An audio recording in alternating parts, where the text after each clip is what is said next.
Happy Friday, everybody. Welcome to Living Hopeful Friday Night Extravaganza. Recovery chat. Boy, did I grow big. Yeah, I think it's a bad camera angle. Look at that. Look at that. I just put on a couple 100 pounds Holy just smoke. since last week. I think there's an arc in that camera. Yeah, something went wacky. Sorry about that, guys.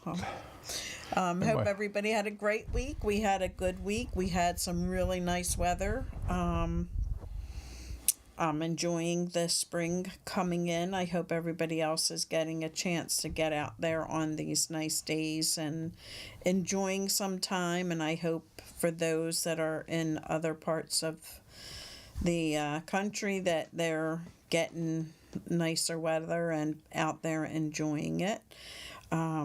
Spring is around the corner. Well, I guess spring's here, I think, on maybe the 19th or the 21st. I'm not sure, but it's nice. Barb's in the house. Hey, Barb. Hey, Liz. Larry, of course, is in the house. Apparently no concerts going on tonight. But we're just kicking back, talking recovery. If anybody is out there that is new to Living Hopeful's recovery chat, please feel free to like, share, and subscribe, because you never know who may need to see this and who we may be able to help once you share it. We are a recovery chat, but we keep it light. We don't, want it all doom and gloom, because, we all know that that's what recovery is. We have difficult times, and we try to keep it light just to keep people, feeling comfortable. And we don't want to depress you. We want you to tune in. We want an uplifting experience. Yeah, we want to bring you hope. And that's what this is about. This is what we're trying to accomplish with, sharing our hope, sharing our success, sharing our experiences. And with that, tomorrow will be 8 years for our loved one. He does not celebrate his recovery. He states that he's just doing what he should have been doing all along. So I celebrate, because that it's not an easy accomplishment for somebody to go through. He's very humbled by it all. Yeah. I don't want no fuss. No fuss, no muss. But I'm grateful that, today he's got another day, and hopefully, God willing, tomorrow he'll have his 8 years under his belt. And 8 years, 2 beautiful children, a beautiful girlfriend, a beautiful truck. Yes. Recovery works if you work it. It really does. And, it's what you put into it that keeps you where you need to be. Also, I'd like to shout out some prayers for my brother. He is in recovery from hernia surgery today, so hope he's doing well. Hopefully. What, he's addicted to hernia surgeries? Hernia surgery. It's his 15th one. No. But he had surgery today, and I'm not sure if he's out there listening tonight, but hopefully he has an easy recovery and no problems with that recovery. Any news in the news? Well, I love his new mayor, Mayor Parker. She is taking the bull by the horns in the city on so many different angles, but one of the first things she's doing is doing away with the needle exchange.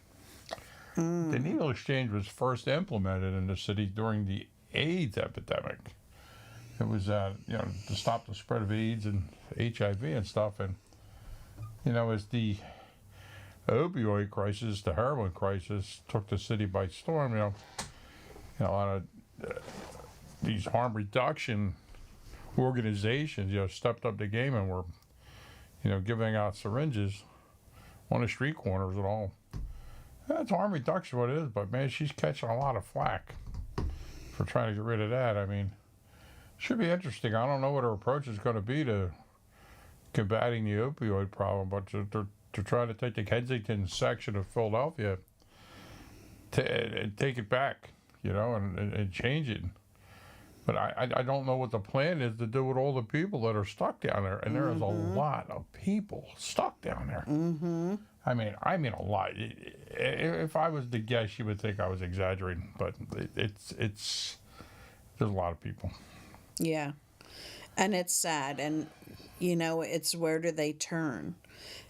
Where are you going to put these people once you start pushing them where they're at, pushing them out of those areas? Where are you placing these people? Because number one, they really have to want it to be able to work their way through it. And that's not saying that, them going to jail or somebody putting them into treatment won't give them a start. They have to want it, like Lori says, and I gotta be honest, a lot of them don't want it. It's like a drug resort down there. Not to make light of it, but I mean, everything they need is there: food, clothing,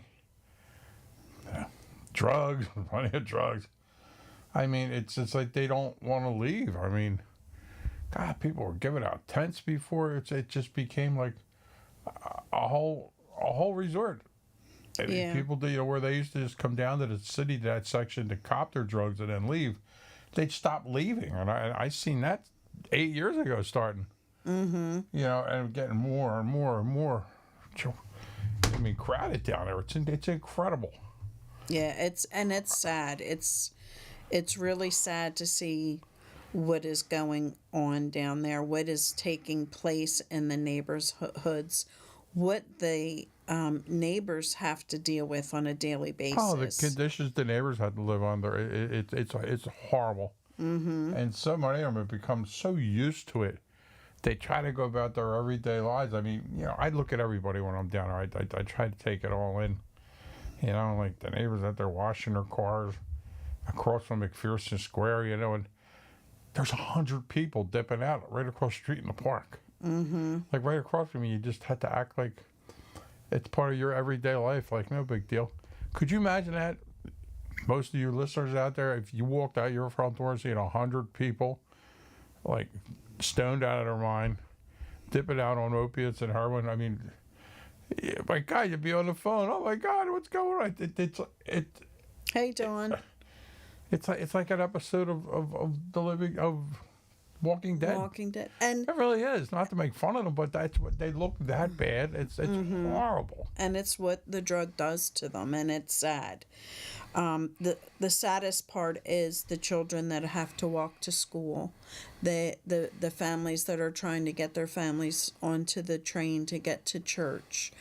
That's your children to see that day in and day out. Just take that as normal. Right, and then what do you expect when they're growing up and they're seeing this? People are walking out their door and finding that deceased people on their step that they now have to deal with walking out their door. Like it's just sad down there. It really is sad. Hard enough finding my dog at the bottom of the steps in the yard a couple months ago. I was devastated. Mm-hmm. I could have, God forbid, I walk out and find a human down there. I mean, right. I mean, wow. Yeah, it's absolutely heartbreaking to see what's going on down there and how bad it has gotten. It has gotten to be the worst it's ever been. And if I understand, my understanding, San Francisco is just as bad. Mm-hmm. It used to be a beautiful place to go see San Francisco. I don't know. It's like Kensington, for what I understand. I'm just going by what I hear. Mm-hmm. If anybody has any first-hand knowledge of seeing that, chime in. Yeah, it's just a really sad I'm sure a lot place. of all our big cities all have their they're questionable areas without a doubt. But Kensington's very well known. It's very popularized in all your drug shows on Planet. Well, I don't know, whatever streaming channel you watch out there.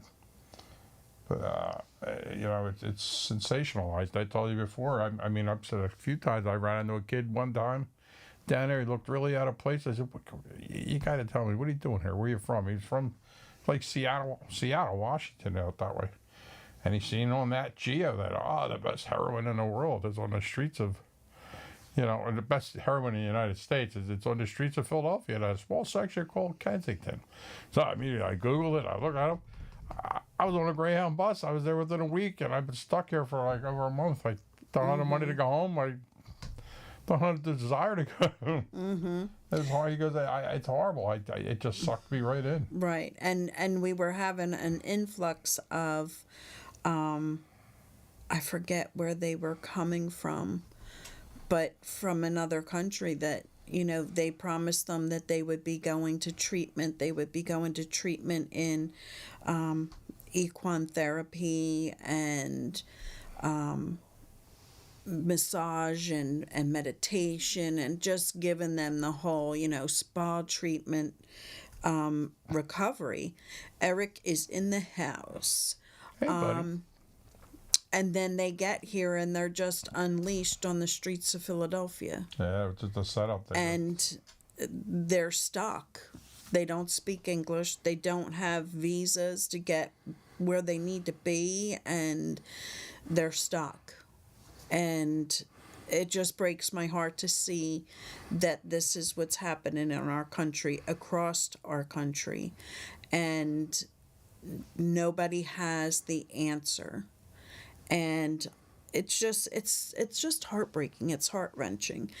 And then we have these families that don't know where their loved ones are, and not knowing if their loved ones are even alive because they haven't heard from them in so long. You have parents that are, upset and worried to death, and so afraid that phone rings. I see parents on some of the pages run that are constantly looking for their children now for 8 years. And they'll find them, they'll show up for a week or so, then they'll disappear again. And then they get all right. It's a constant cycle for these poor people. Yeah. They're always, have you seen such and such? Oh, please tell them I love them. Tell them to call me. And it's like I see it year after year after year. And I guess they're the lucky ones because they're surviving somehow. Right. They're finding that survival. But so many of them don't.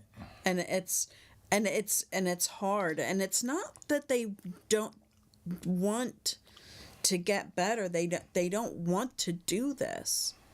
It's the fear of the withdrawal that keeps them, where they're at. The fear that, my family doesn't even love me anymore. And that is so much further than the truth, because the families love their person, and they just can't watch them killing themselves anymore because it's killing them. And it's so hard to make them understand that as well. Liz is in the house. So it's just, if She's been in the house. If you know somebody that is struggling, that is out there, that is either couch surfing or staying in an abandoned building in a tent and you cross paths with them and you have a conversation with them, let them know their families love them. My God, look how many people, I don't know if you've taken notes, how many people are living in their cars and living in these small campers everywhere. Everywhere. Every Walmart parking lot, anywhere they can get away with parking there. It's like, it's the latest craze. I don't know what you call it. Or I guess urban camping. I don't know. I don't know. And it's like, it's all different kinds of people. I mean, some of them just look like they're down on their luck. I mean, they don't look to be in addiction. Some of them, I'm looking at a lot of them. I know we have an older couple around here. I see them place the industrial park and all that. They look clean, they look fine, they just live at it. It's a nice camper. Like I know when they bought, they must have sold everything they had. Mm-hmm. Because they run out of money and just bought this small little Winnebago. They got a little scooter on the back and a generator, and I see them parked everywhere. And it's been a couple of years I've been seeing them around. I mean, they're still pulling it off. And it's getting more and more. I think about trying it, but all I got is a pop-up, and it's just... Yeah, it sucks in the winter. It's a little cold in the winter, and it's hot in the summer. But it's, we have to just be mindful that, they are human beings. I know that it's difficult. I'll get Larry to try it out with me. Larry, we'll go out on a journey. I told you, let's get a tractor trail, work for somebody in a tractor trail, go cross country and just chill. I've been driving a truck for 30-something years. I want to go do that in my retirement years. Bullshit. I'm driven out. I end up driving. But it's so important that we remember that they're human beings, that that they're just looking for somebody to talk to, somebody to be positive.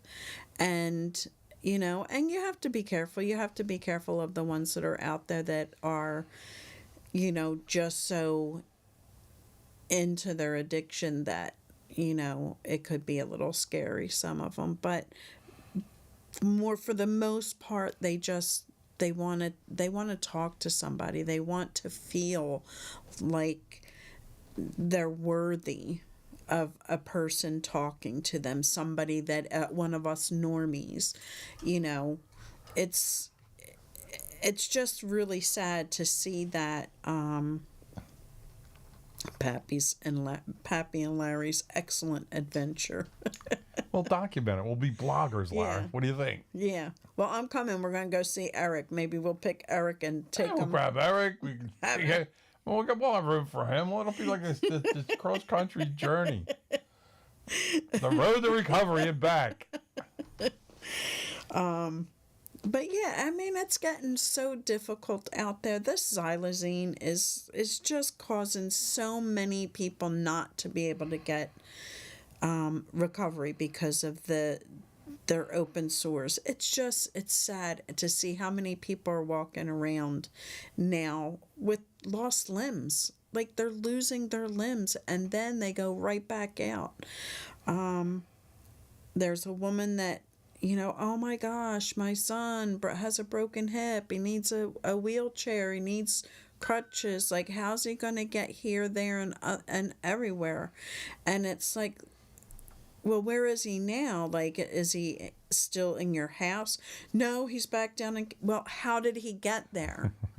Like, you're saying that he's down and out, and but he's not home. He's not at your house, but he's down.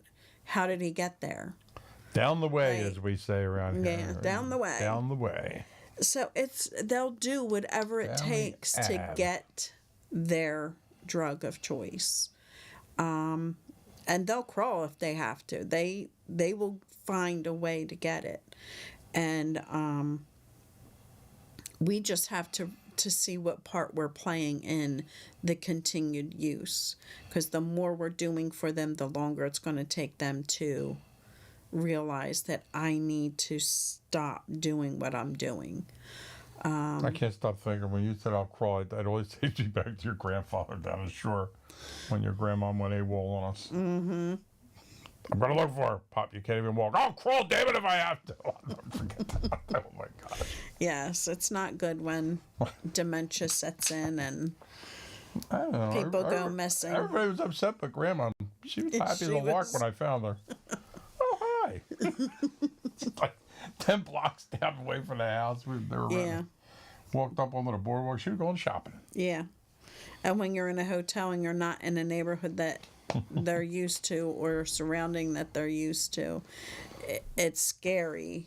But it's even harder when you are in an area that they're used to and they want to go back to that. And like other people are living there. It's like it's not yours anymore. It's hard.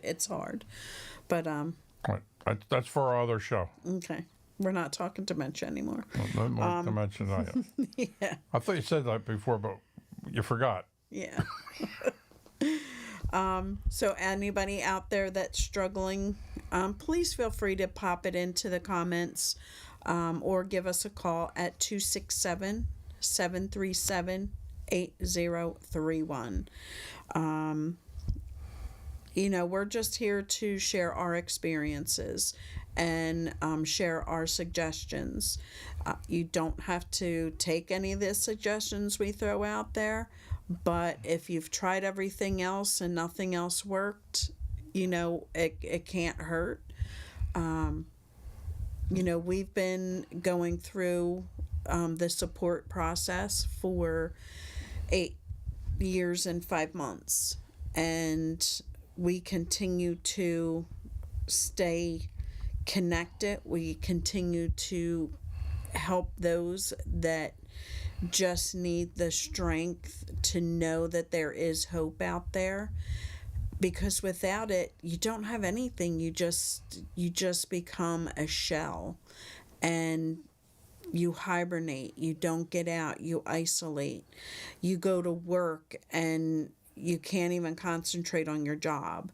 So you have to really find the support process, the support system that works best for you. There's so many different programs out there that you can dabble in. Give each one a few chances. And, if you don't like that particular one, there's a lot of different ones that you can try. But that's the most important thing that you can do for yourself while your loved ones are out there struggling and, just not ready for living the life they should be living. But beware of the imposters. There's a lot of imposters out there claiming they're going to try and help people. They're going to do this and that. And what they actually are body brokers. They work for these different rehabs and stuff that rip off insurance companies and state insurance, and they go out and they try to find people, and they get a bird dog fee for finding them and getting them into treatment. And so use common sense when you're out looking for somewhere for recovery. I mean, if it just seems a little off and weird, take a step back and really take a look at it, because if you got red flags going up, don't be afraid to ask questions and to look into it. I mean, I could just tell you the stories that go on and on. I mean, how they steal from the insurance companies and all, and your loved ones getting absolutely no help whatsoever, But they're billing them for 5 P tests a day, to their insurance company. And doesn't that, they're not getting any counseling, none of the good stuff, They're just body brokers. But that being said, one thing we wanted to touch on tonight was children. How children are affected by their parents' addiction and stuff. And it really came to light. We're talking to a good friend of ours the other day, and they had recently seen a video of his son out there, and he hasn't seen his son in a couple of years. He's raising his son's child. The mother's not in the picture. I mean, this good friend of ours has been raising his grandchild since he was born, pretty much. And the child's getting older now, and he misses his dad, And I don't know about his mom, what he said, but I know he's missing his dad, something terrible. Yeah, the mother's never really been a part of his life. Yeah, but he knew his father. His father was raising him, and his father, ended up with his problems and addiction, and so it looks really bad. But they don't know what to do. And it's hard. They don't know what to tell the child. I mean, well, daddy's sick. That's not. But he's getting older now. He's he's got to be 8 or so.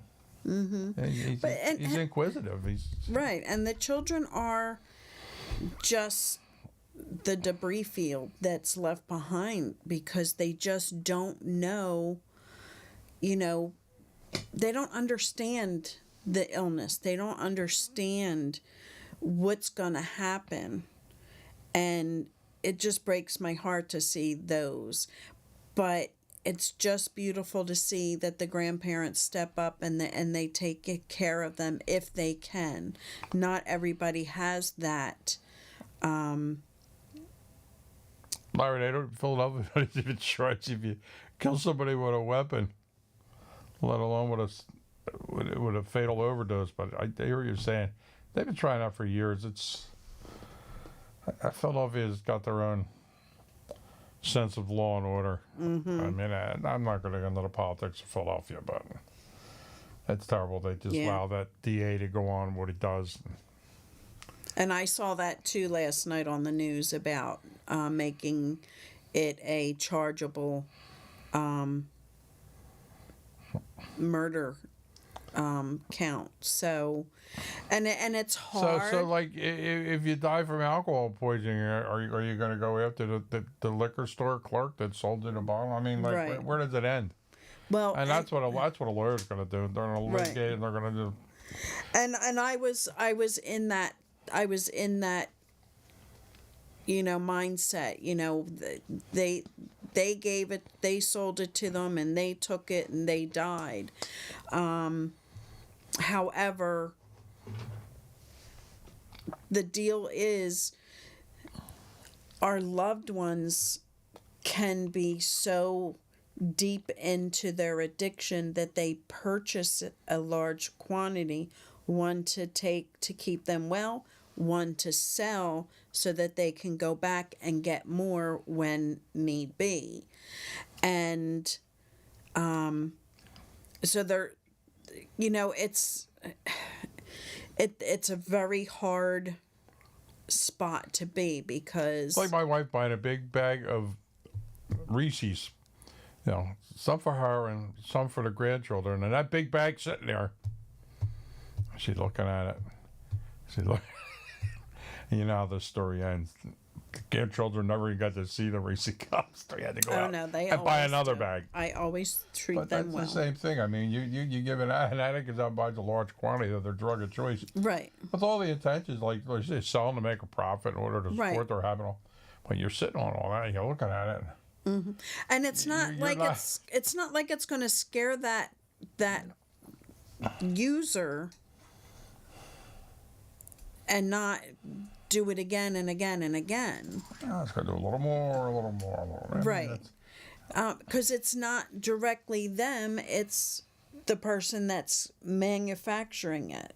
It's the ones that are packing it and it's a hard thing for me to. And like I said, with the addition of fentanyl and xylazine, these individuals aren't compounding pharmacists, right. They're not using high quality scales and weighing things. They're like, look like enough, let's go, stir it in.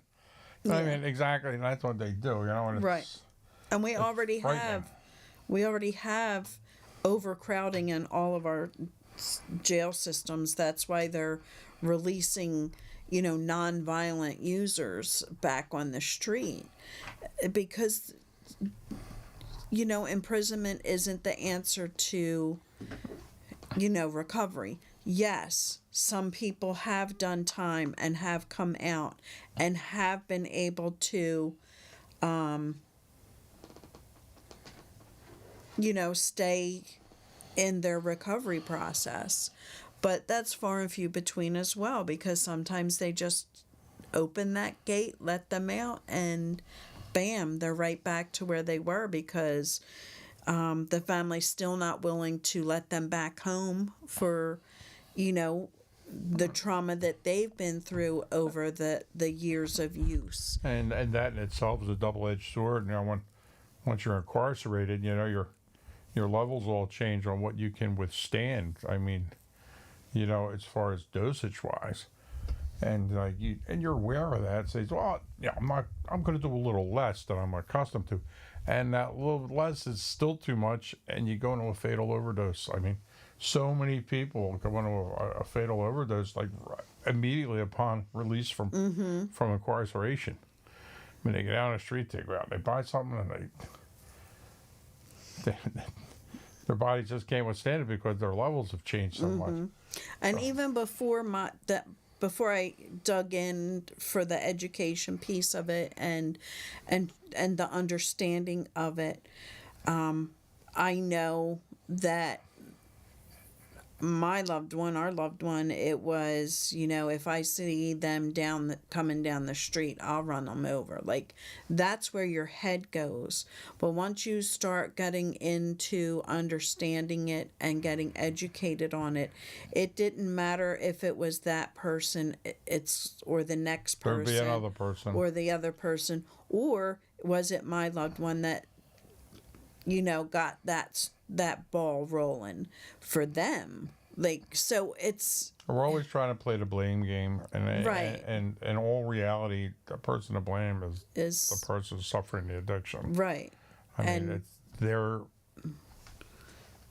And it's not even a matter of blame. I don't want to say choice. It starts out as a choice, but right. That choice just becomes a necessity very quickly.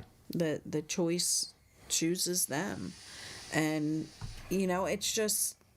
So it's just hard for me to wrap my head around all of that. Who should be arrested and who shouldn't?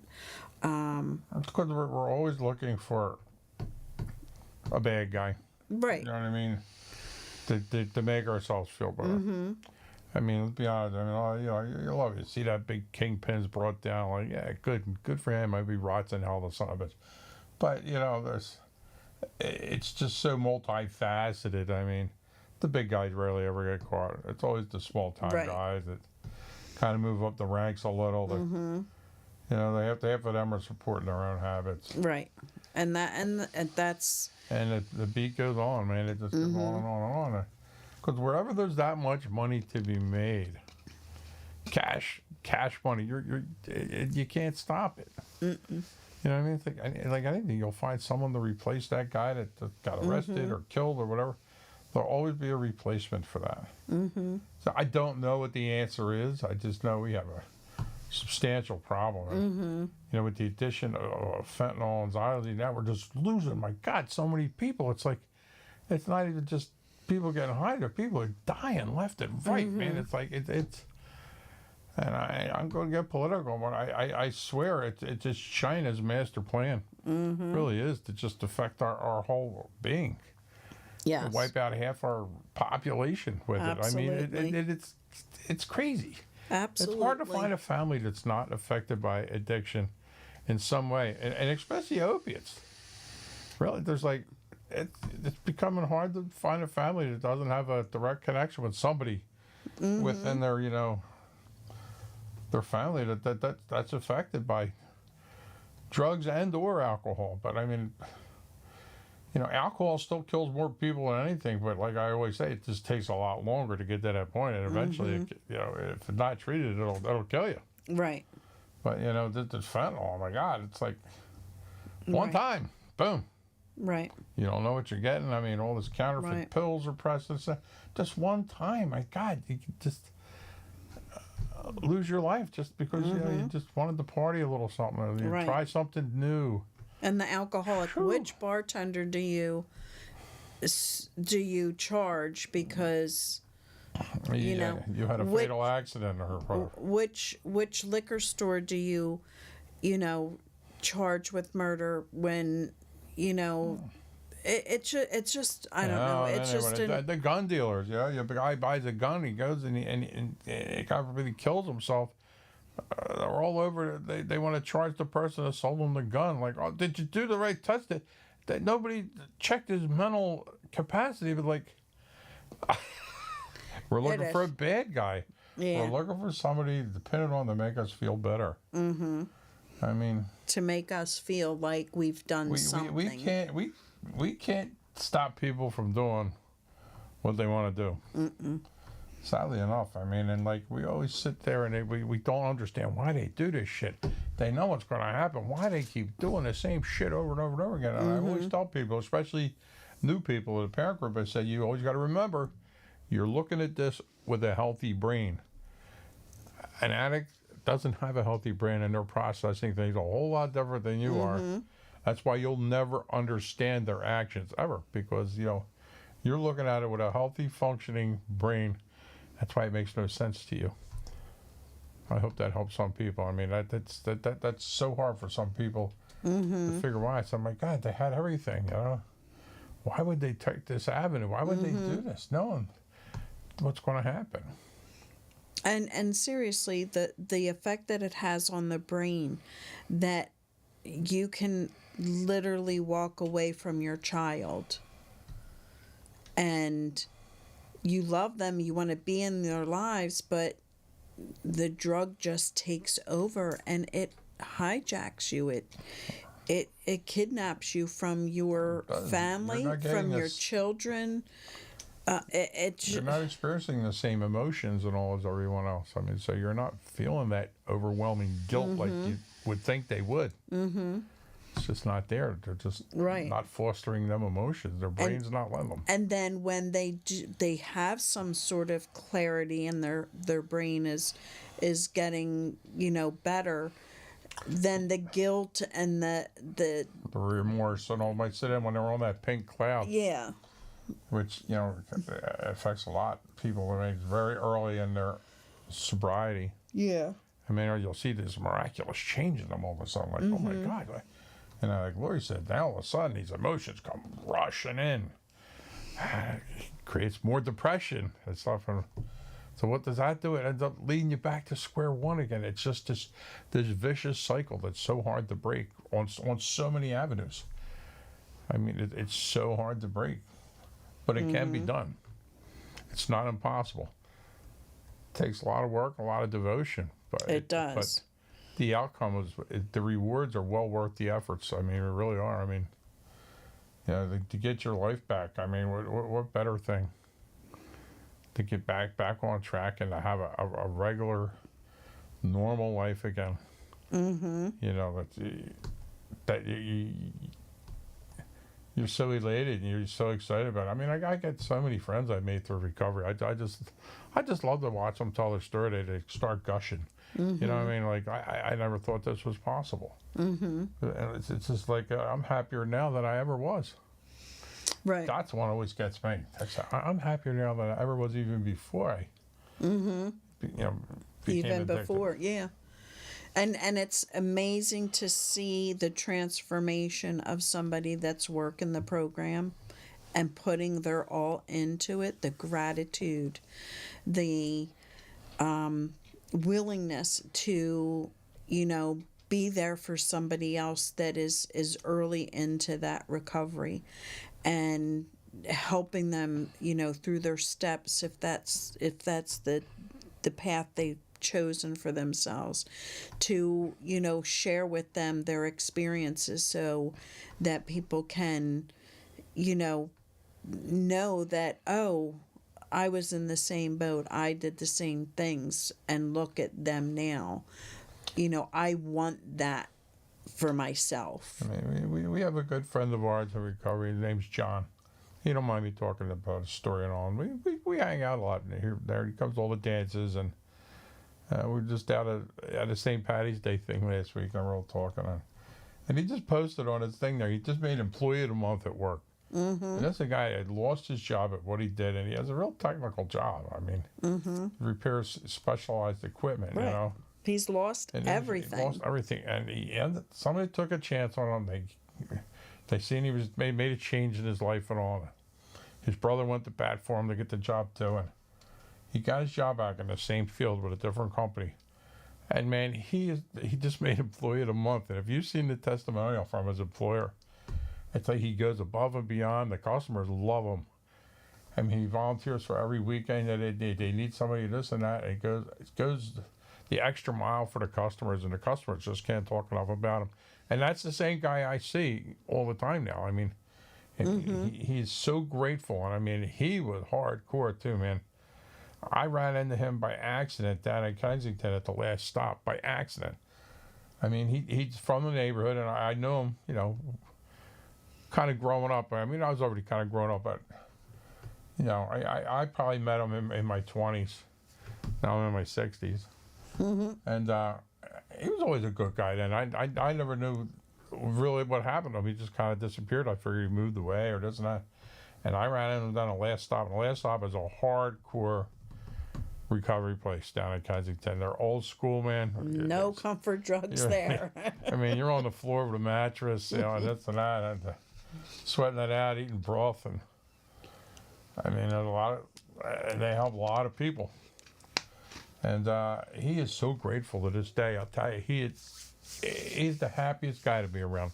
He's so much fun. Mm-hmm. It's unbelievable, and he's just so grateful. He's the first to tell you, and to have his children back in his life. His children back in his life. They didn't want no parts of him. Nope.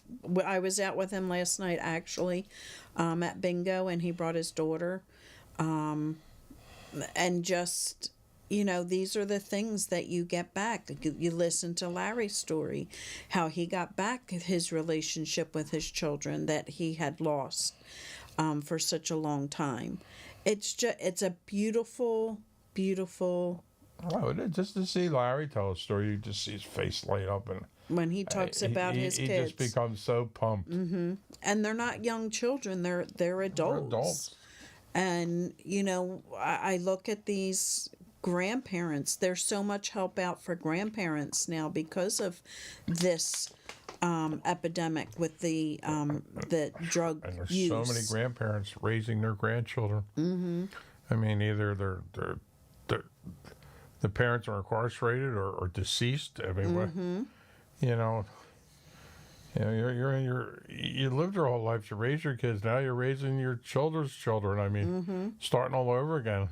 You don't know where the parents are. How difficult it is to get, custody or even, guardianship because, they have doctor's appointments, they have school issues, and you don't know where the parents are. And now the grandparents are stepping in, and they may not even be in the same district that they were in. So you have to take all of these steps. So it's so important that you take the time to make sure that you have some kind of guardianship written up when your loved ones are clear. Because don't assume just because you think you're sheltering these children that they don't know what's going on. Mm-hmm. They know what's going on, man. Mm-hmm. They know something's wrong. Right. They know they might not talk about it, so you assume they don't know. Mm-hmm. But they do, and that's why they have programs such as Nartine and Alateen. That it's just like Nar-Anon and Al-Anon for like adult family members trying to deal with someone else's addiction. Right. They have specific classes just for teens, young adults to help them deal with, the things going on around them. And like, I know we all think that we can handle this with my grandchild, if you don't have the training and such to look for the red flags and stuff, behavioral type things, you might be doing more harm than good. I mean, don't be afraid to look for help, to reach out. I mean, even just to talk to one of these Alateen or Nartine counselors, they might be able to give you some pointers or things to do, and try an open meeting.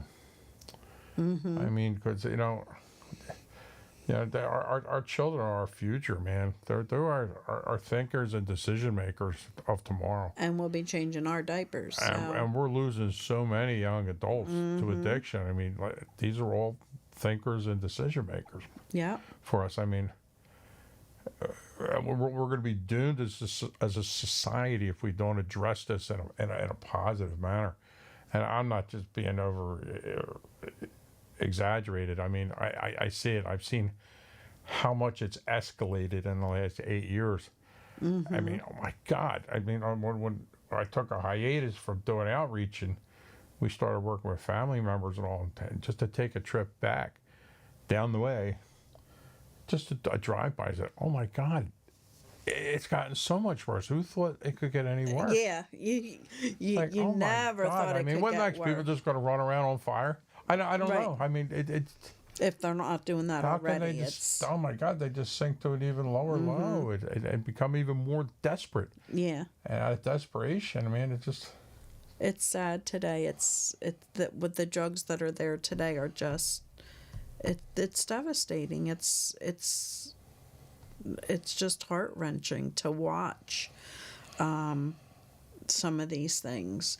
And I try not to look at the videos, but sometimes there are people that are looking for somebody, and they have the live camera feeds that that's a double-edged sword, the videos. I mean, I'm on the fence.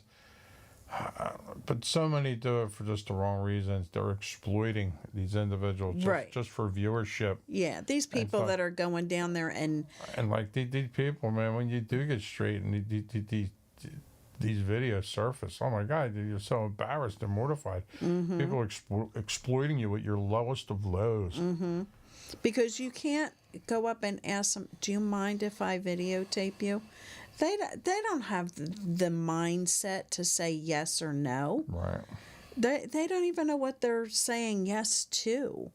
But yet there's the camera in their face, there's the microphone in their face, and they're dipping out during the interview, and they have lost a ton of weight, and and the families see this, and it's heartbreaking for the families, heartbreaking and helpful too, because they're alive. But then I gotta be honest, I watched the live cam a few times because it's right on the corner of Kensington and Allegheny. It was one of our hot spots where we would do outreach, and I could actually see the clientele, and I look for anybody familiar. And I just look to really watch the crowds and their demeanor and how they're acting to see how much it's changed. And it's changed a lot. It's gotten uglier and more insidious. But and I can honestly say, when I first was affected by this, I didn't know where to turn. And, I started popping in addiction into Facebook feeds, and like all of these groups like pop up like you won't believe. And then going out, you find an organization and they're doing good things, and you start getting involved with them, and then you can find other organizations. It's so important to keep connected with that type of feedback. Sometimes it's difficult depending on the feed that you are, because a lot of people have lost a loved one, and that's why they have an organization. And so many of these organizations start out for all the right reasons. And it seems like they all end up gravitating over to the enabling portion of things, and it becomes so over the top. Right. And you have to look at who's out there. It's the mothers that are out there. There's few men, fathers that are out there. Except me and Mike. Yeah. But, it's mothers that, we need to do more. We need, that could be my child, so I need to get them this, that, and the other thing. And then you start losing that connection with them when you start to overwhelm them with, designer outfits and, the clothing is just over the top, and I just see it. I mean, every time they do a walkthrough down there or clean up, they just throw it all away. The city does. I mean, that's so much clothing. They wouldn't wear that much clothing in a year. But it's free, and they take it. And they hoard it, and then they try to sell it. Yeah. And stuff which they really nobody to sell it to. When there's so much free clothing, who wants to buy it when they can get, and they just hoard it, and it just becomes these big giant shit piles. Yeah. In these encampments of clothes. I mean, it's like mountains of clothing. Well, the last time we went down there, one of the parks, they had, the pile was as high as they were of clothing, and they were dipped out onto the pile of clothing that the city was just going to come by and, put into it. But people are doing it for all the best of intentions. It is. They don't understand what goes on down there. I mean, right. All they go by is what they know. I mean, people need food, people need clothing, people need shelter. Mm-hmm. And they need love and kumbaya and everything up there. And they just need an ear. They need some to listen to somebody. They need, a clean pair of socks. Give them a socks clean were pair. like the best commodity for me to establish dialogue down Exactly. the way. I mean, I took a lot of coffee and hot chocolate. I mean, a lot, and that was a tool for me just to establish dialogue. It's a little comfort food, but it's not over the top. Not a tent. It's not a tray of lasagna.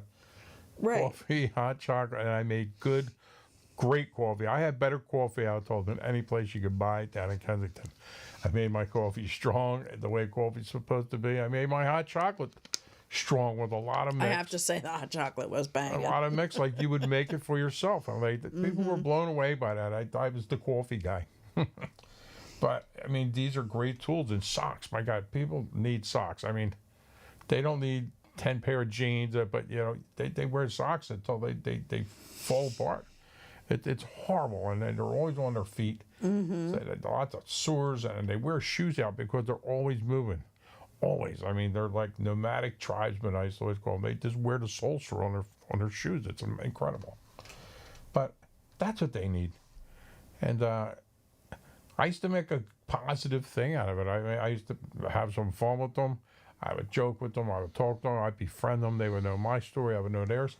I honestly don't think I could pull that off today down there because the crowds have changed. They've become much more desperate. And it's become much more dangerous predatory, down there. and it's very dangerous. I don't think I could pull it off anymore down there to go down there. It's just everybody's changed so much. It's so sad.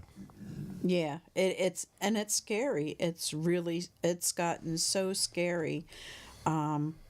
And I do know that there are organizations that after COVID, they just kind of and I tell you, I enjoyed what I did. I mean, I would look forward to going down every week. I mean, and we would just be able to take a limited number of people.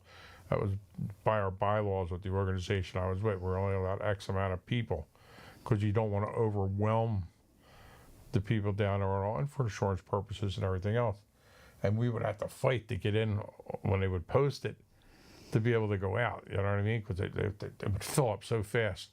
It's so sad now. I still follow that site where we would sign up. I mean, I'm friends with a lot of them, but some weeks they don't get nobody to even volunteer, and sometimes one or two people go out. Mm-hmm. It's so scary sad. down there. It's so sad, but it's scary, and I worry for them because safety comes in numbers, but they still go down. I'm like, right.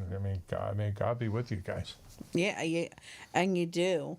Eric says, I'm digging the show tonight. Well, thank you, Eric. Yeah, I probably wouldn't hang out there right now either, Pops. And no, it is scary.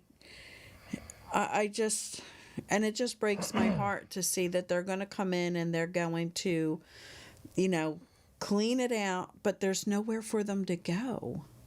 There's nowhere for them to go. They can only scholarship so many people, and there's only so many beds available for any type of state insurance. So what are they going to do? Where are they going to go? There's also another subculture down there. The people that aren't addicted, they're just poor on a very fixed income. I mean, Social Security. And some of the guys aren't old. They're young. I mean, one guy I used to talk to, he's divorced, he had 3 kids, and they rent rooms down there, and they live off their government pittance that they get for Social Security for whatever reason they're getting it, and they know all the place to go and eat. And they would all come to me every week. They knew where I was going to be there with coffee. They would stop. And they didn't lie to me. I knew they didn't have addiction at all, but that's I didn't pick and choose. I mean, I'm just down there to help people, and I used to enjoy talking to them guys, and they were like super, super nice. And they just rent these one little room places down there in Kensington for, I don't know, a couple $100 a month, and they go around and eat for free every day. They get everything they can for free. There's all kinds of things, and you have those that are down there that are homeless, that are not struggling with any type of addiction, and there's the waiting list for shelters or whatever is overwhelming. It is absolutely overwhelming, and I believe there's a lot of undocumented people, like Lori's saying, get dumped down there. They're trapped, and they got to take advantage of all the Right, things and- too, just to live. And these aren't even people milking the system. They're just people that were lured in and dumped there, and they have no way to get out. And like, I don't know how bad your country could be if you could say down there it's better. I know they're not. I mean, they were disillusioned. But it is. Dawn says, Pappy, they loved your coffee and hot chocolate. That they did. I was like the Pied Piper down there. Like, I loved when he came home and there was extra hot chocolate. But yeah, it's a sad disease, and how do we stop it? How do we fix it? How do we make it better? And I have my own thoughts on how we can do it, and have freaking big pharma pay for it, because they're the biggest cause of all of this shit. And it just pisses me off that the money that's going out is not being put where it should be getting put. It's sad, and we need to fight for 90-day treatment. Seriously. These insurance companies are killing our loved ones every day. yeah, what really burns my ass is we're sending billions of dollars to all these other countries to help them out, and we're not even helping our own people. We got like 60,000 people now dying a year from addictions and stuff. People living in squalor, like worse than the streets of Tijuana, right in our own big cities. Why are we sending all this money, all my hard-earned tax money, your hard-earned tax money, to all these other countries when our own people are suffering? I mean, I'm not saying you have to turn your back, but we can't support the whole world. We really can't. I mean, and we have senior citizens who can't turn their heat on, that can't buy good, healthy food. You'll see how expensive the grocery store is. I mean, we got seniors that are budgeted to the dollar every month. Now all of a sudden, your grocery bill's tripled. Well, guess what? Your monthly check didn't triple. Nope. So where's that money coming from? Well, you're not paying the electric. You're not running the electric or the gas or the oil, the heat. I mean, that's where it's all coming from. And so people are suffering, man, right now. They're suffering right here in this country. And we got to take a step back and start helping our own people. We really do. And it's hard too, because there's so many people that the stigmatism is there, and they're still living into that, egg frying in the pan. This is your brain on drugs. There are so many people that don't realize that this is a disease of the brain. And they won't. I mean, I was one of them people. I never thought in those parameters until it was put on my plate, and I had to digest it, and I had to figure it out, and I had to educate myself, where it finally made sense to me why things were going on. I mean, that's when I was finally able to wrap my head around that it's a disease. It is beyond people's control. They can take actions to help get control of it, but just on its own, I mean, they need to be educated. I mean, the people suffering from addiction. I mean, just because you're addicted to something don't mean you understand why you're addicted to it. You don't. All you know is you need more. Right. You don't know why. You just know you do. Right. Or otherwise, you're going to feel like hell. You're going to be withdrawal. And that's all you know. And the cycle goes on. You're not going to stop and say, maybe I ought to look into this. When you're at that point, the only thing you're looking into is getting more. It's your every thought. It's exhausting. That's all you think about all day, all night is what I'm going to do tomorrow to get more. And since COVID, one of our biggest problems is we're not getting out there in the communities like we were. The walks aren't there, putting it out in the forefront. The town hall meetings are not out there like they used to be. And, you know, you have speakers that come out and do their own thing. But, you know, when you have this issue in front of you, they're not going to come into a place that we're trying to get, you know, the word out there. We're trying to take, you know. And they couldn't have felt at the same time any worse with the COVID and the whole fentanyl thing and the xylazine thing. I mean, like Gloria says, the meetings are all out there, but hey, guess where all it's coming from? It's all coming from China. Mm-hmm. It is the Wuhan virus, the fentanyl, the xylazine. It's like, I'm sorry, I'm not a conspiracy theorist, but I just got to look at the facts and come up with my own theory there. And it just, that's the way it looks to me. Mm-hmm.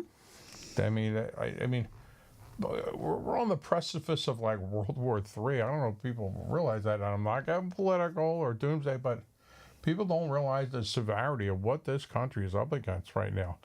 What a dangerous time. I don't think we've been on such dangerous ground since the Cuban Missile Crisis. Mm-hmm. I mean, people don't realize how close we were to a nuclear war then. Right. And it's like so many countries now don't like us, but they'd love to have us. Yep. You know, they don't like us because of all of our freedoms and all of our thinking and you know, all of our rights that all we had. They don't like that. They're very jealous of us. And we're going through some dangerous times right now. I mean, so many countries right now are flexing their muscles. We've got all these wars going on. These other countries. I mean, some major conflicts. I mean, right. Ukraine and then when they come back, Israel. When they come back, where do they go? Our soldiers are out there fighting and dealing with PTSD, and they come home. And, you know, I'm a Marine. I'm not going to go and talk to somebody about, you know, what I witnessed or whatever. And now you have them homeless on the street because... And the VA is very unforgiving when it comes to treatment. If you don't follow their protocol to a T, they kick you to the curb and you got to get on the bottom of the list to get help again. They're very stringent. I mean, you got to follow, like I said, their protocol. And, how many people, you know, go into rehabilitation and they're like one and done, like, I'm all good now.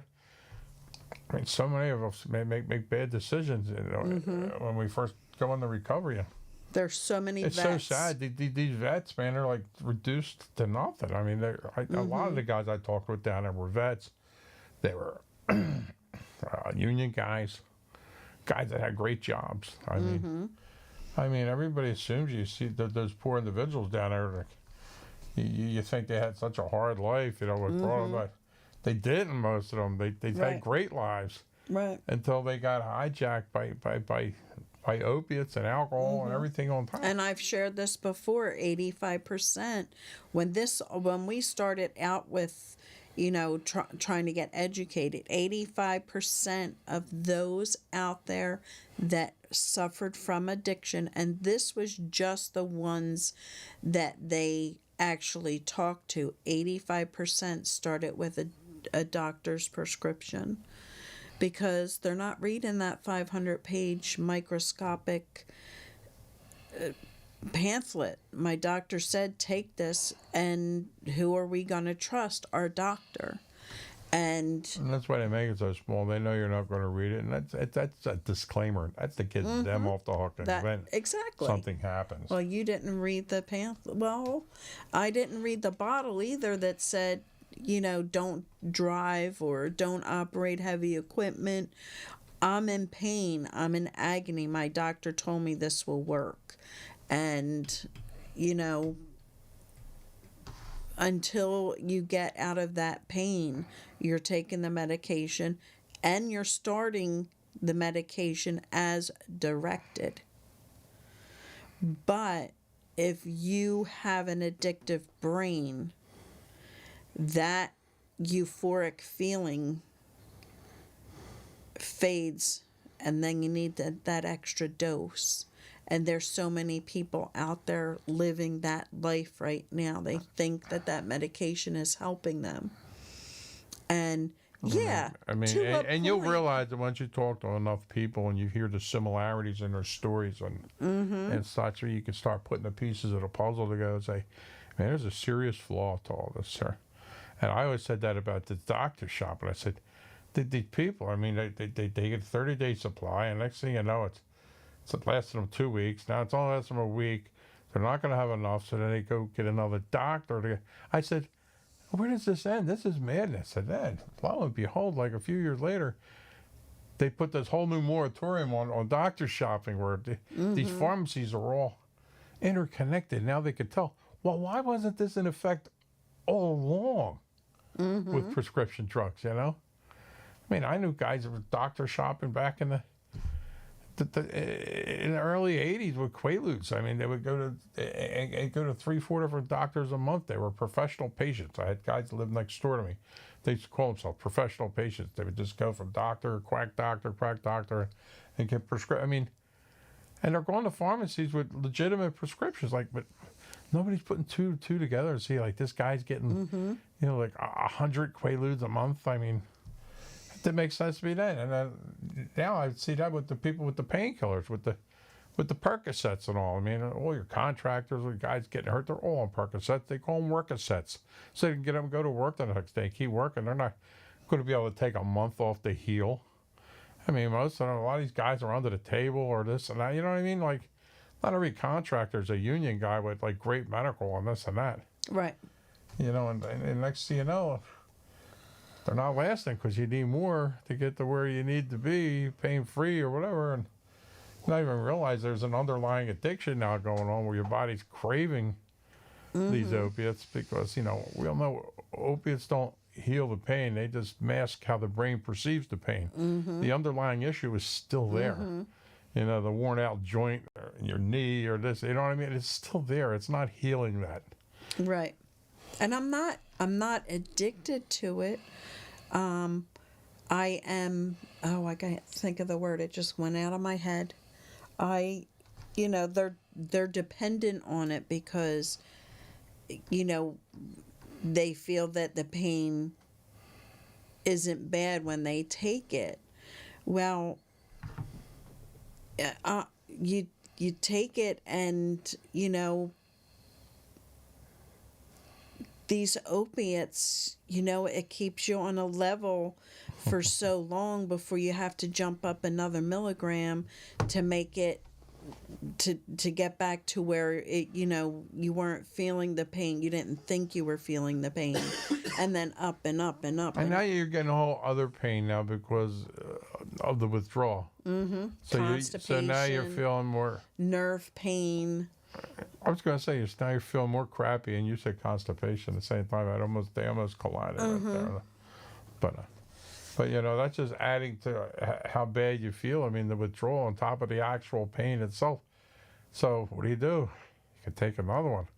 I need to get right, you know, like, and before you know it, it's off to the races, man. You're like, you're just getting swallowed up by the whole thing, you know, just like the drinking. I mean, you got to drink more and more to get to where you need to be to feel well. I mean, and that's hard for a lot of people to understand. I mean, well, what? You're not partying no more. It may look like it to the outsider, but you're just trying to get well. And they can, what the hell do you mean get well? Yeah, they're just trying to feel normal. I mean, because, you know, without it, you feel like shit. I mean, I mean, beyond that, even worse than that. I mean, it's right. And I had a hard time understanding that. It took me a while before I got to the point where I understood that, and I was able to accept it because I'm the kind of person who needs tangible evidence to wrap my head around things and figure out why certain things are happening. And when I really started immersing myself in the education end of addiction, things started clicking for me. You know, things started making sense now. And I'm like, you know what, this is a disease. Yep. Eric says it's always that first one that takes you to the second one and the 1,000th one. And you have a dependency. I depend on that medication to keep me, comfortable. It's not even that you're not in the pain anymore, but you're comfortable.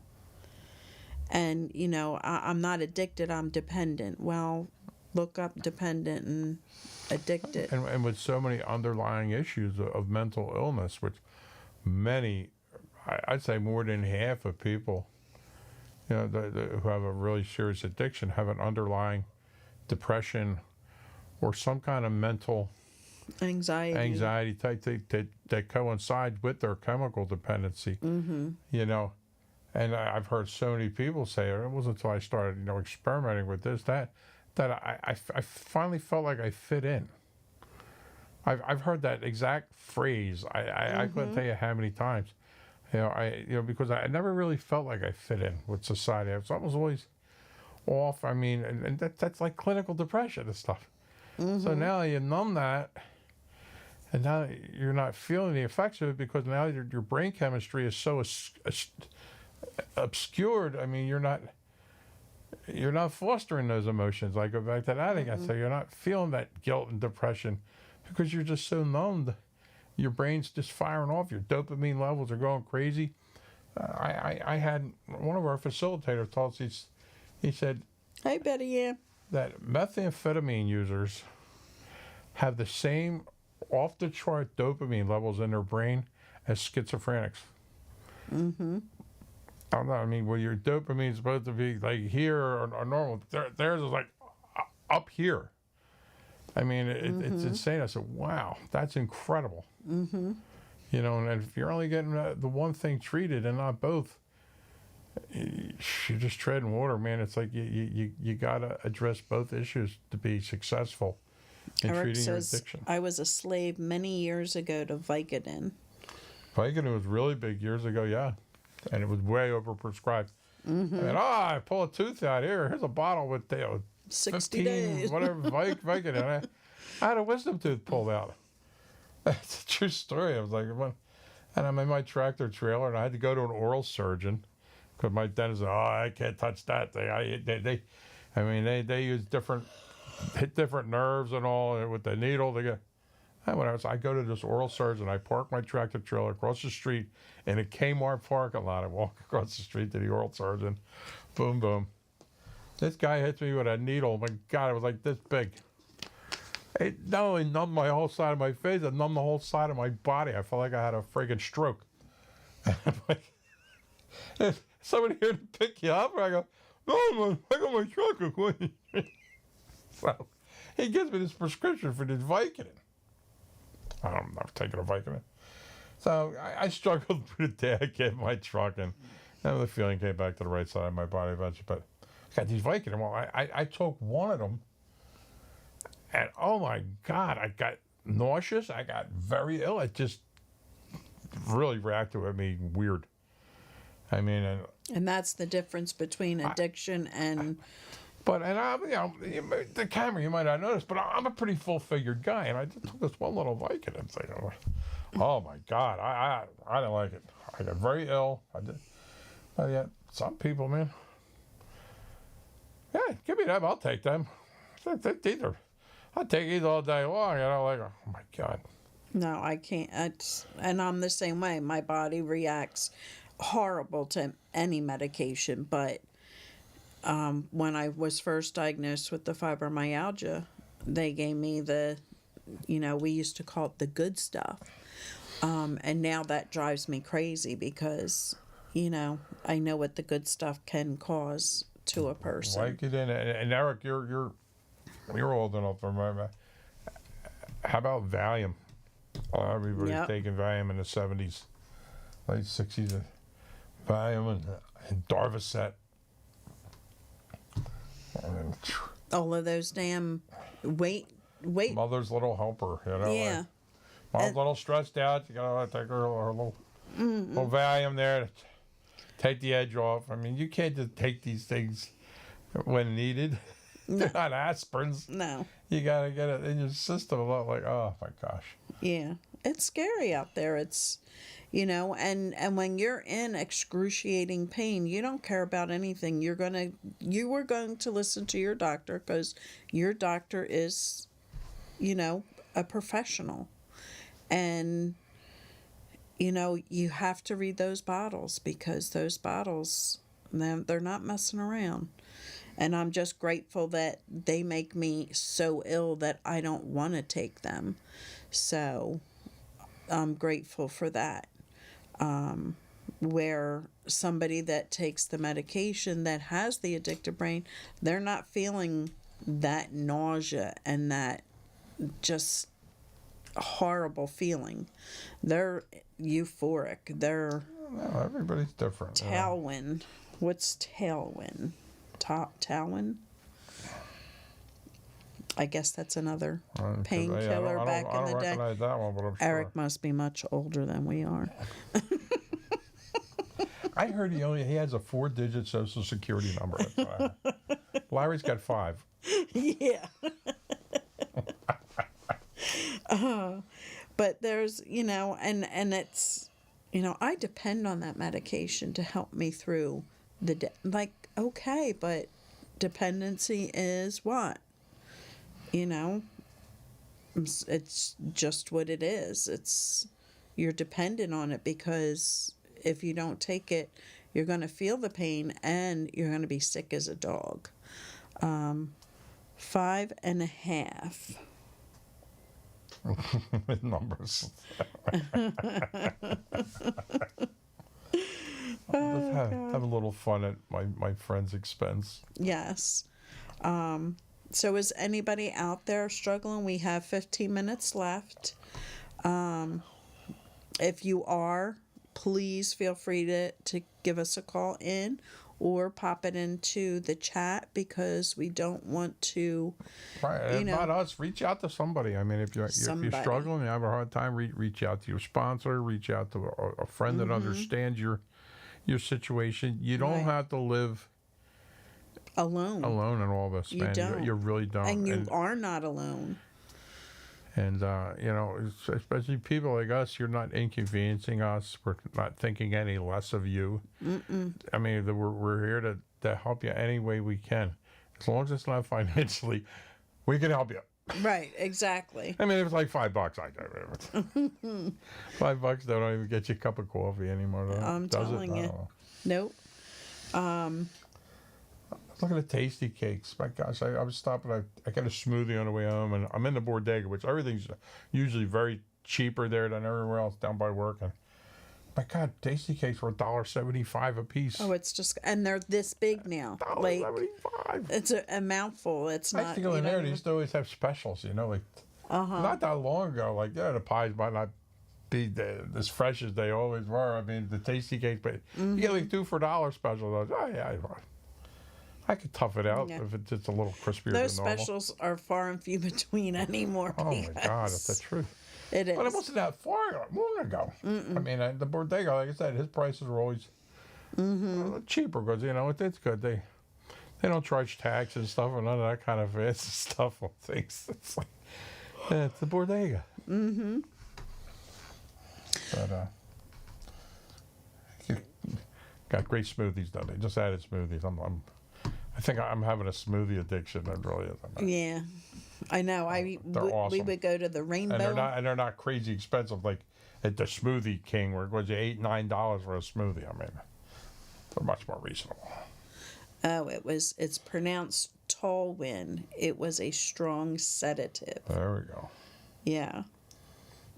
And I remember his mom was taking Xanax. And Valium. She was taking Valium back in the 70s. I know, at least I got to take a Valium. But she needed to change her insurance. And they wouldn't accept her until she was 1 year off of Xanax. Yeah, and my mother, God rest her soul. I mean, she had a problem with alcohol her whole life, and she had a mental illness issue also, which led to a lot of her other things, addictions, and also, I seen it all firsthand growing up. I really did. I came from a whole family of addiction. My uncle, God rest his soul, man, he was a alcoholic in recovery for years, but he gravitated to abuse OxyContin.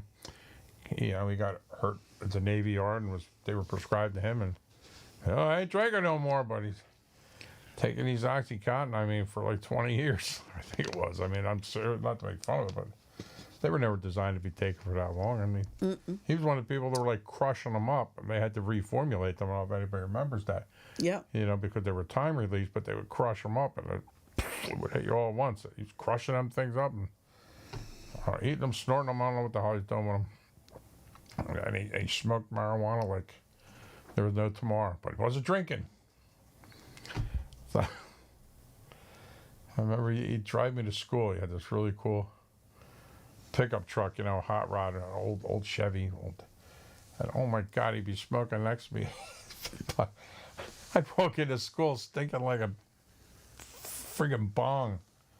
I'd be like, oh man, were you smoking? I was like, my uncle, man. That's my uncle. I'm reeking of it, man. Like, oh no, this is terrible. I had my head hanging out the window. It was like Cheech and Chong movie. Yeah, but we have to be careful out there, and I didn't know that at the time. I didn't know that I should be hiding my medications. You don't think about that. That's your home. But here we have the appliance guy coming in to fix something at the house, or I'm gonna fix the sink. The plumber coming in and to fix the sink. And little do we know that they're raiding our cabinets, because we didn't know we needed to hide this shit. And I can't stress that enough. The big problem is with grandparents. They got these like cabinets full of medications. They get a prescription for every time they go to the hospital, this and that, and they never finished them like they're supposed to. So they just stockpile them. I'll save them in case I need them, and then the grandchildren come over and, depending on what your grandchildren like, they're looking through them bottles like, oh, look at that. Two of these and two of those. They go, they never notice them missing. Nope. Yeah, so lock up your medications. Medication, if you got some elderly parents, lock up their medication. Ask them what they got, what's going on. And if they don't need it, get the hell rid of it. Yeah. There's all kinds of take-back days. You could take them to any pharmacy. Say, I'm going to get rid of these. Can you and don't take them off your hands to get rid of them somehow. Trust me, they're not going to say, well, we can. They'll take them and have them destroyed. Yeah, a lot of police stations also have the drug. It's like a mailbox that they can't get into. It's secured. And you just take it and you just throw it in there, and no questions asked. It's let's let them have them properly destroyed. They incinerate them. Don't flush them down the toilet, man.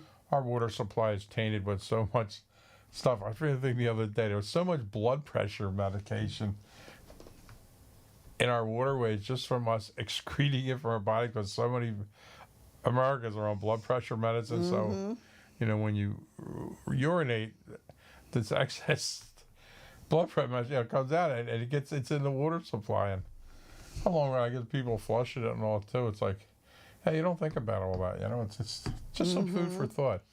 There's all kinds of things out in our water supply that you can't filter out, apparently. Right. A lot of hormones and who knows what else. But we had no callers tonight. I guess everybody was really engaged with our conversation tonight, which was good. Eric he enjoyed it. I hope other people do. We got a pretty good viewership going up there tonight.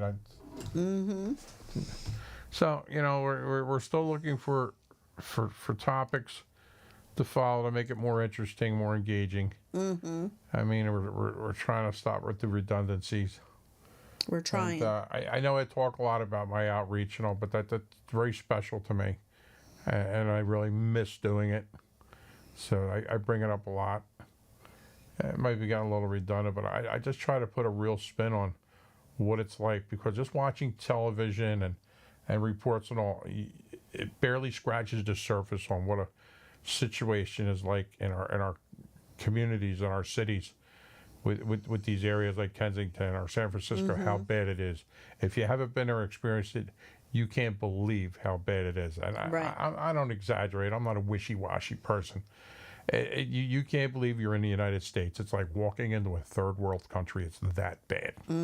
No, it's worse. You see, our Americans, our people, are that living a squalor in these conditions because they're a slave to their addiction. It's heart wrenching. I mean, it is bad. I mean, these are young people, got their whole lives in front of them. Well, they're all ages. I shouldn't say they're young people, No, but there's a they're lot of not. young people. They're all ages. right. I mean, we have. It's like they're just. They're just so absorbed by this, and they've been reduced down to like animals. Like oh my God, it's unbelievable. Yes, and to see some of these, to find out that some of these children that they're using to run drugs to, a corner somewhere, is heart-wrenching.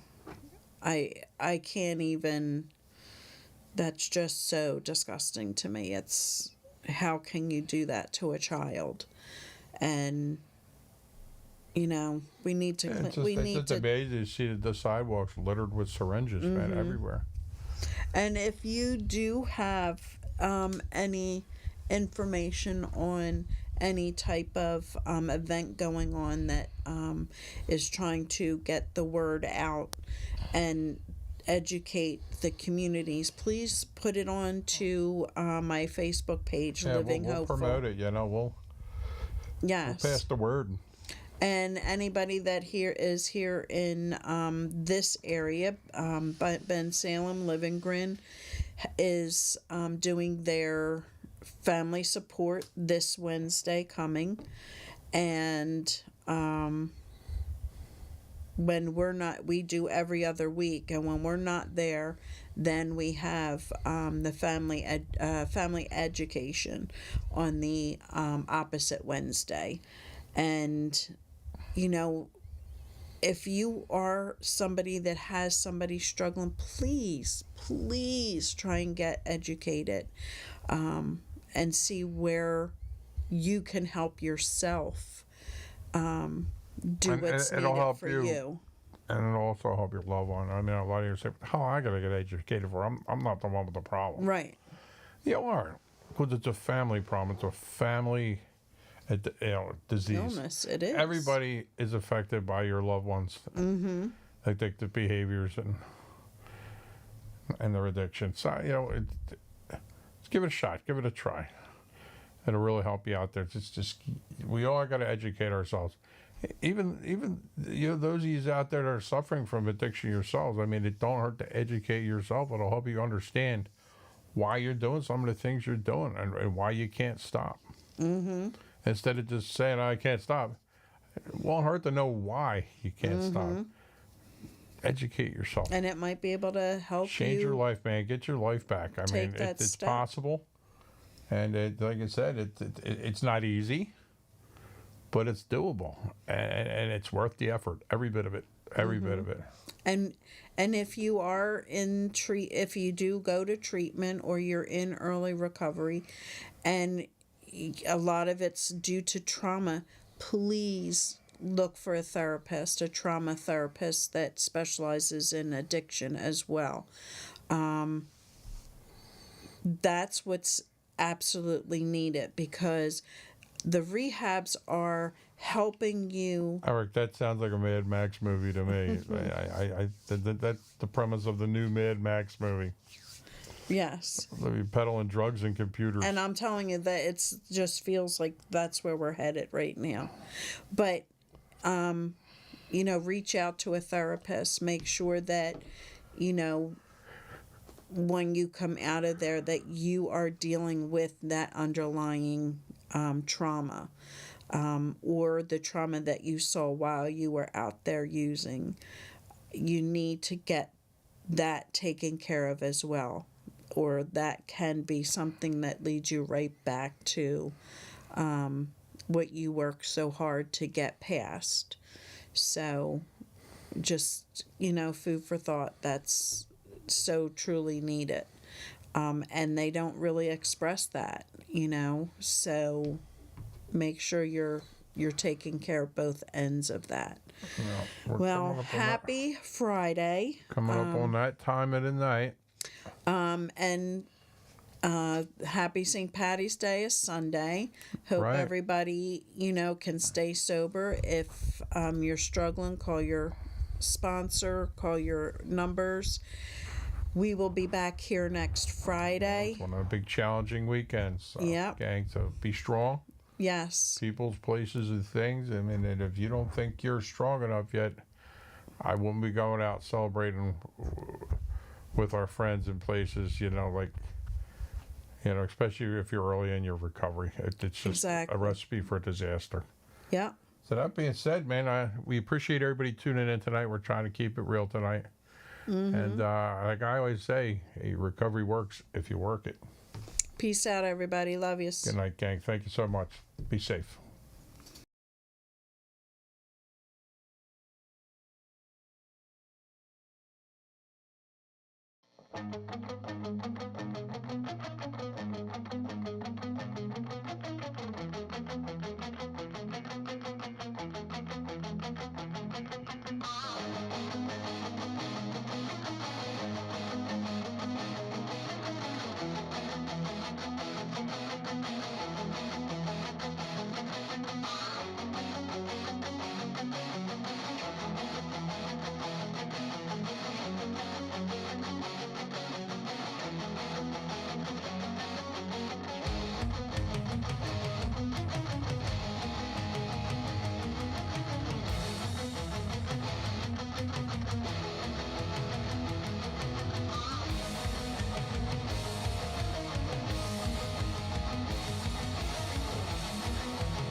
Left all alone, no one can save me tonight. Sit inside this head of mine, praying for the light. Left all alone, no one can save me tonight. Sit inside this head